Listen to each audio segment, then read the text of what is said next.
E começa agora o novo América Dividida, esta manhã com a análise de Orlando Samões, especialista em relações internacionais. Muito bom dia, muito obrigada por ter aceitado o nosso convite.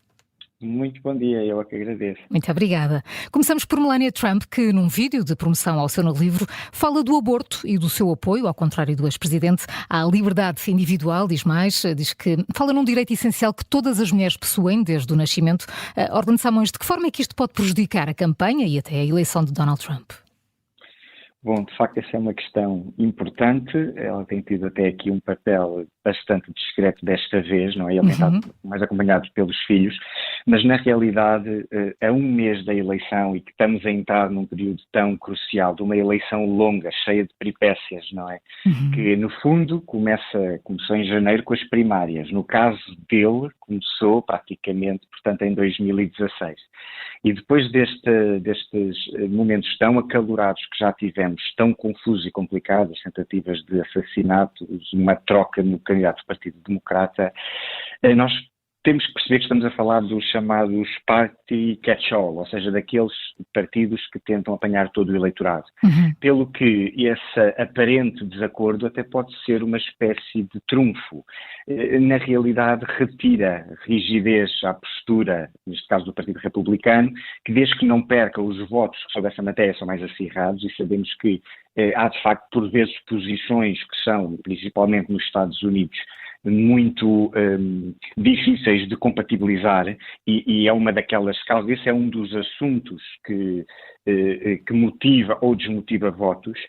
A verdade é que Trump tem tido dificuldades junto de algum do eleitorado, portanto, feminino, é onde não está assim tão bem, portanto, do ponto de vista das estatísticas, e, portanto, até pode ajudar a criar aquela ideia do sentido de ele ter diversidade, algum pluralismo, até na forma de estar em casa, das pessoas mais próximas, e com isso mostrar alguma normalidade. Repare que mesmo ele tentou moderar a sua posição sobre essa matéria, entrou na discussão que nós também fizemos em Portugal sobre a questão das semanas, portanto, de uma proibição geral, mas depois com o conjunto de exceções, e, portanto, não sabemos, mesmo a questão da imigração, portanto, também ela tem tido uma postura pública cuja política seria diferente, ela própria também, neste caso, conta com uma espécie de imigrante, digamos assim, e por isso pode apenas, através este tipo de atos, podem não ser bem um acidente, podem fazer parte um pouco da tática de um partido que tenta, no fundo,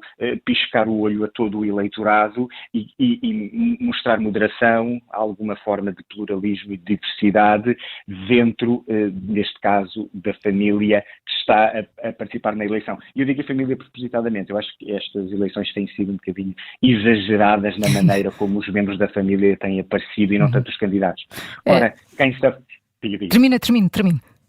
Não, é que os candidatos é que são os candidatos e não as suas famílias. Isso era um dos perigos que os fundadores dos Estados Unidos tentavam sublinhar na altura, não é? Que era preciso um pouco mais de distância na República, era o termo que eles entendiam, para que as pessoas tentassem perceber as propostas políticas e não tanto se deixassem levar pelas características pessoais e pelas qualidades e méritos pessoais baseados em questões de vida privada. Falamos também da October Surprise. Na política dos Estados Unidos é um acontecimento que pode influenciar o resultado de uma próxima eleição, seja esse acontecimento planeado ou aconteça naturalmente. E Orlando Samões, neste momento a Casa Branca está a lidar com vários desafios que podem aqui oferecer uma abertura para a narrativa de Trump sobre a negligência da era Biden. Por exemplo, a um mês das eleições, os Estados Unidos enfrentam a grave possibilidade de serem arrastados para uma guerra no Médio Oriente. Depois há também a pressão política pelas consequências do furacão Helene. Não, claro, é uma situação muito interessante, é que parece que, enfim, a história não se repete, mas vai rimando em alguns pontos. Voltamos a ouvir a expressão a surpresa de outubro. Se é uma surpresa, é mesmo desconhecida neste momento e não sabemos que influência terá, nem se é possível que seja mesmo, neste caso, uma boa surpresa para a administração. Mas portanto, esse termo histórico vem ainda, portanto, do legado de Reagan. E foi quando um conjunto de estudantes também fez reféns, neste caso, reféns foram feitos no Irão, que pediam a libertação do Shah a quem tinha sido, portanto, o Shah do Irão, a quem tinha sido dado exílio por parte dos Estados Unidos. Ora, aqui a ideia era que se portanto, Carter conseguisse esse resgate, a eleição de Reagan poderia ficar mais comprometida. O que é facto é que as coisas acabaram por correr bem, mas já mais na era Reagan. Portanto, foi assim uma passagem de pasta no qual Reagan pode ter ficado com alguns dos louros. E aqui também pode acontecer também o mesmo, podem acontecer várias coisas, que muitas vezes o próprio Trump tem dito que não precisa de estar, portanto, já empossado em janeiro para conseguir resolver algumas das coisas.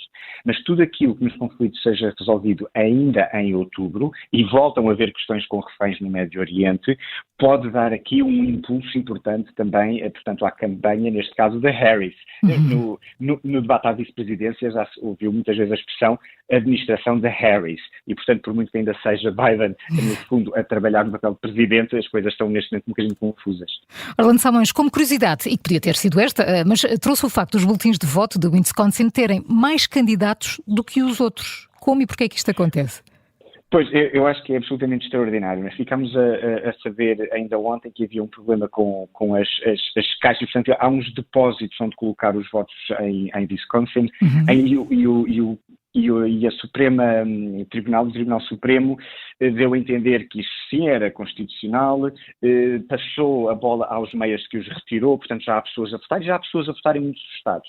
E também por isso, pela questão dos votos antecipados, nem sempre é possível modificar os boletins. Ora, a candidatura de Robert Kennedy, que partilha o mesmo nome, portanto, de mais uma eleição que na altura também teve tentativa de assassinato, no caso que até foi sucedida, infelizmente, e portanto nunca tivemos o resultado que teria Robert Kennedy, aqui voltamos a não ter o resultado, porque ele conseguiu retirar em todos os estados a sua candidatura, portanto, entretanto, apoiou Trump, mas o que é facto é que o Wisconsin continua a ter Robert Kennedy no seu boletim. É um boletim que fica com mais candidatos, pode levar a alguma dispersão e, portanto, numa eleição que é sempre muito imprevisível e cujo próprio sistema é algo complexo, até para que não se saiba de antemão que estados é que podem ser determinantes, estamos a falar aqui de um swing state que tem não só esta particularidade, mas também a candidata, portanto, do Partido Verde, que é uma figura nacional, é uma candidata nacional, tem um nome também, portanto, aqui neste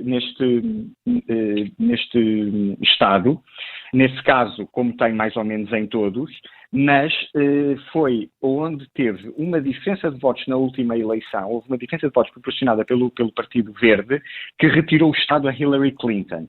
Não teria sido determinante porque são apenas 10 votos, mas às vezes pequenos candidatos que tenham mais força num determinado estado e a única chance que as pessoas têm de votar, ainda que de forma nula, em Robert Kennedy, vai ser aqui, e, portanto, e mantendo estes outros grupos, estamos a falar num boletim de voto, creio que com 8, e, portanto, pode ser um bocadinho mais dispersante de atenções. É uma das particularidades de termos um conjunto de eleições muito descentralizado, são 50 eleições, não é, para o colégio eleitoral, e que às vezes estas, portanto, terceiras candidaturas que para mais consigam continuar no boletim, mesmo que não queiram, podem dar aquele efeito que a Flórida teve no ano 2000, em que temos que passar a olhar para os boletins, em que há várias contagens.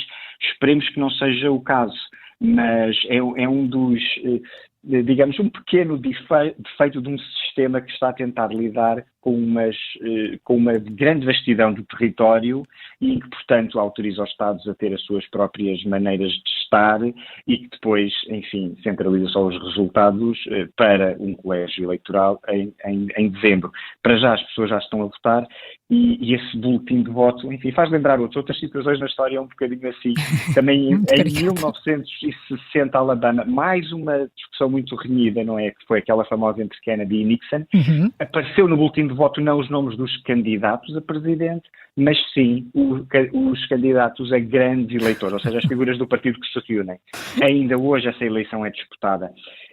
Enfim, não há sistemas de democracia perfeitas, mas era bom que por vezes conseguisse centralizar um bocadinho mais para aferirmos dos resultados na perfeição e não haver distorção ou possibilidade de um candidato dizer aqueles votos que são meus e outros tipos de situações mais que até nos parecem de secretaria que podem distorcer um bocadinho, que podem servir de justificação, não é?